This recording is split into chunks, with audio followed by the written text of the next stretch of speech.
नमस्कार दोस्तों। आज है 1 अप्रैल 2022।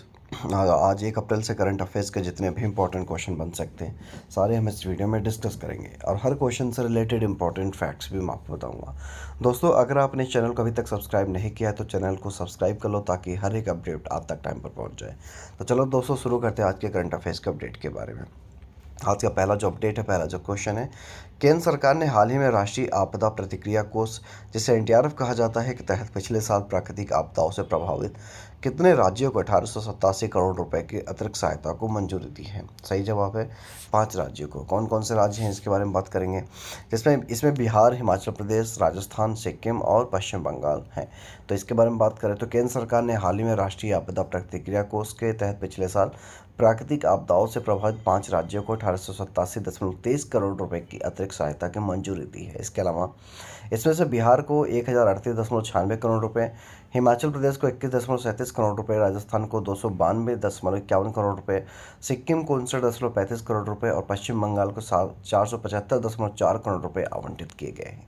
तो आप ये पॉइंट नोट कर लीजिए। बात करेंगे अगले क्वेश्चन को। अगला जो क्वेश्चन है, सुरक्षा मामलों की कैबिनेट समिति ने हाल ही में 3,887 करोड़ रुपए की लागत से स्वदेश में विकसित कितने हल्के लड़ाकू हेलीकॉप्टर की खरीद की मंजूरी दी है? सही जवाब है 15 हेलीकॉप्टर। कितने? 15 हेलीकॉप्टर। इसके बारे में बात करेंगे तो सुरक्षा मामलों की कैबिनेट समिति ने हाल ही में 3,887 करोड़ रुपए की लागत से स्वदेश में विकसित 15 हल्के लड़ाकू हेलीकॉप्टर रखाव की खरीद को मंजूरी दी है। हेलीकॉप्टरों के रख रखाव के लिए बुनियादी ढांचों के विकास के लिए 377 करोड़ रुपए मंजूर किए गए हैं। इसके अलावा रक्षा मंत्रालय ने बताया कि 10 हेलीकॉप्टर वायुसेना और 5 भारतीय सेना के लिए होंगे। यह हेलीकॉप्टर अपेक्षित दक्षता, गतिशीलता, विस्तारित रेंज और ऊंचाई पर उड़ानों के प्रदर्शन और सभी मौसमों में मुकाबला करने की क्षमता से लैस है।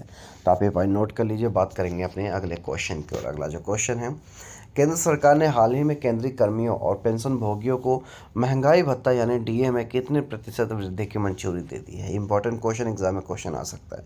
सही जवाब पे 3% बढ़ा दिया गया है। इसके बारे में बात करेंगे तो केंद्र सरकार ने हाल ही में केंद्रीय कर्मियों और पेंशन भोगियों को महंगाई भत्ता यानी डीए में 3% वृद्धि की मंजूरी दे दी है। अब ये बढ़कर 34% हो गई है। इसके अलावा बता दें कि नया महंगाई भत्ता 1 जनवरी 2022 से लागू होगा। केंद्र सरकार की इस बढ़ोतरी का लाभ 47.68 लाख केंद्रीय कर्मचारी एवं 68 लाख पेंशन भोगियों को मिलेगा। ठीक है, तो आप पॉइंट नोट कर लीजिए। बात करेंगे अगले क्वेश्चन को। अगला जो क्वेश्चन है, हाल ही में किस देश ने अंतरिक्ष में रूस और चीन के बढ़ते प्रभाव का मुकाबला करने हेतु एक नई डिफेंस स्पेस कमांड एजेंसी की स्थापना करने की घोषणा की है? सही जवाब है क्या? ऑस्ट्रेलिया ने की है। किसने किया? ऑस्ट्रेलिया ने। इसके बारे में बात करेंगे तो हाल ही में ऑस्ट्रेलिया ने अंतरिक्ष में रूस और चीन के बढ़ते प्रभाव का मुकाबला करने हेतु एक नई डिफेंस स्पेस कमांड एजेंसी की स्थापना की घोषणा की। यह सरकार, उद्योग, सहयोगी और अंतर्राष्ट्रीय भागीदारों के अंतरिक्ष विशिष्ट प्राथमिकताओं को विकसित करने हेतु एवं उनकी वकालत करने में ऑस्ट्रेलिया की सहायता करेगा। इसके अलावा यह एजेंसी अंतरिक्ष क्षेत्र में विशेषज्ञता, रणनीतिक अंतरिक्ष योजना बनाने में सहायता एवं अंतरिक्ष नीति के परिशोधन के संबंध में किसी भी विकास का हिस्सा बनने में सक्षम होने हेतु कर्मियों को प्रशिक्षण भी प्रदान करेगी। तो आप ये पॉइंट नोट कर लीजिए। बात करेंगे अपने अगले क्वेश्चन को। अगला जो क्वेश्चन है दोस्तों, हाल ही में संयुक्त अरब अमीरात और किस देश के बीच व्यापक आर्थिक भागीदारी समझौते को अंतिम रूप दिया गया है? सही जवाब है भारत। तो क्या जवाब है? भारत। इसके बारे में बात करेंगे तो हाल ही में संयुक्त अरब अमीरात, जिसे यूएई कहा जाता है, भारत के बीच व्यापक आर्थिक भागीदारी समझौते को अंतिम रूप दिए गए हैं। भारत यूएई सेपा पर भारतीय यूएई वर्चुअल शिखर सम्मेलन के दौरान 18 फरवरी 2022 को, कब? 18 फरवरी 2022 को हस्ताक्षर किए गए थे। साथ ही साथ ये समझौता 1 मई 2022 से लागू होने की उम्मीद है। सेपा दोनों देशों के बीच व्यापार करने हेतु एक संस्थागत तंत्र प्रदान करता है। तो आप ये पॉइंट नोट कर लीजिए। बात करेंगे अगले क्वेश्चन की। अगला जो क्वेश्चन है, शोधकर्ताओं के एक समूह द्वारा किस देश में किए गए अध्ययन के मुताबिक पहली बार मानव रक्त में माइक्रोप्लास्टिक नामक प्लास्टिक के छोटे कणों का पता चला है? सही जवाब है नीदरलैंड। क्या जवाब है? नीदरलैंड। इसके बारे में बात करेंगे। नीदरलैंड में शोधकर्ताओं के एक समूह द्वारा किए गए अध्ययन के अनुसार पहली बार मानव रक्त में माइक्रोप्लास्टिक नामक प्लास्टिक के छोटे कणों का पता चला है। शोधकर्ताओं ने मौजूदा तकनीकों को उन कणों का पता लगाने एवं उनका विश्लेषण करने के लिए अनुकूलित किया जो आकार में 700 नैनोमीटर जितने छोटे थे। काफ़ी पॉइंट नोट कर लीजिए। बात करेंगे अगले क्वेश्चन की ओर। अगला जो क्वेश्चन है, infrastructure leasing and finance limited के अध्यक्ष के रूप में निम्न में से किसे नियुक्त किया गया है? सही जवाब है CS राजन को नियुक्त किया गया है। किसे नियुक्त किया गया है? CS राजन को। इसके बारे में बात करेंगे। तो CS राजन को इंफ्रास्ट्रक्चर लीजिंग एवं फाइनेंस लिमिटेड के अध्यक्ष को रूप में नियुक्त किया गया है। वे इस सप्ताह उदय कोटक का कार्यकाल, इससे पहले कौन थे? उदय कोटक थे, का कार्यकाल समाप्त होने के बाद पद ग्रहण करेंगे। इसके अलावा CS राजन को इस पद पर 6 महीने की अवधि के लिए नियुक्त किया गया है। सितंबर 2021 में सरकार ने उदय कोटक का कार्यकाल 6 महीने के लिए बढ़ा दिया था। तो आप ये पॉइंट नोट कर लीजिए। बात करेंगे हम अपने अगले क्वेश्चन की ओर। अगला जो क्वेश्चन, अमेरिकी सीनेट ने सेमीकंडक्टर चिप्स के निर्माण हेतु अमेरिका में सब्सिडी के रूप में कितने बिलियन डॉलर करने के बिल को अपनी मंजूरी दे दी है? सही जवाब है 52 बिलियन डॉलर। कितने?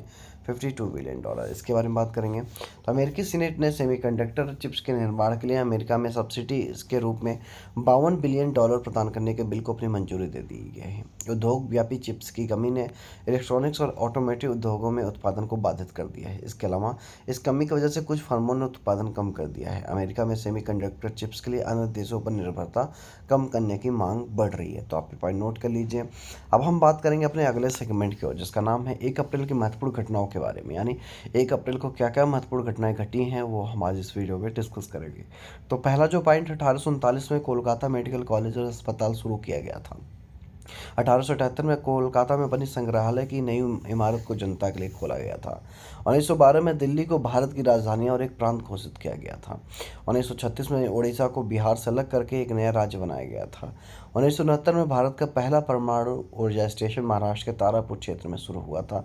1973 में भारत के कॉर्बेट नेशनल पार्क में चीताओं को बचाने के लिए टाइगर बचाओ अभियान चलाया गया था। और साथ ही साथ 1976 को दूरदर्शन को रेडियो से अलग करके दूरदर्शन कॉर्पोरेशन की स्थापना की गई थी। तो आप ये पॉइंट नोट कर लीजिए।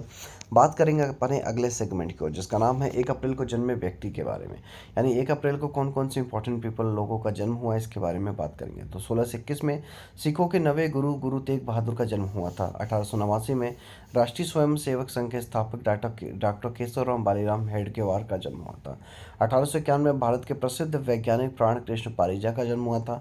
1937 में भारत के 13वें उपराष्ट्रपति रहे मोहम्मद हामिद अंसारी का जन्म हुआ था। 1941 में भारतीय क्रिकेटर अजित वाडेकर का जन्म हुआ था। और 1984 यानी 1984 में भारतीय क्रिकेटर मुरली विजय का जन्म हुआ था, जिनके भाई का जन्म हुआ था। तो आप ये पॉइंट नोट कर लीजिए। बात करेंगे अपने अगले सेगमेंट को, जिसका नाम है 1 अप्रैल को हुए निधन के बारे में। तो ये बात करेंगे, इस सेगमेंट में हम बात करेंगे कि 1 अप्रैल को कितने कितने इंपॉर्टेंट जो इंपॉर्टेंट पीपल थे जिनका डेथ हुआ है। तो पहला जो पॉइंट है, 1907 में आधुनिक गुजराती साहित्य के कथाकार तथा इतिहासकार गोवर्धन राम माधवराम त्रिपाठी का निधन हुआ था। 1977 में भारत और पाकिस्तान के बीच रेडक्लिफ नाम की विभाजन रेखा तैयार करने वाले सर सिरिल रेडक्लिफ का निधन हुआ था। 2010 में पर्सनल कंप्यूटर PC के युग की शुरुआत करने वाले हेनरी एडवर्ड रॉबर्ट्स का निधन हुआ था। 2015 में हिंदी के प्रसिद्ध साहित्यकार कैलाश वाजपेयी का निधन हुआ था। तो दोस्तों, आज के इतना ही करंट अफेयर्स काफ़ी। उम्मीद करता हूँ कि आपको इस वीडियो में बहुत कुछ नया सीखने को जानने को मिला होगा। अगर आपको इस वीडियो में नया कुछ सीखने को जानने को मिला तो इस वीडियो को लाइक करें, शेयर करें, कमेंट करें। आपके ही लाइक और शेयर और कमेंट से हमारा उत्साह बढ़ता है और हम आपके लिए एक नई तरीके की एनर्जी के साथ वीडियो प्रस्तुत करते हैं। तब तक के लिए जय हिंद, जय भारत।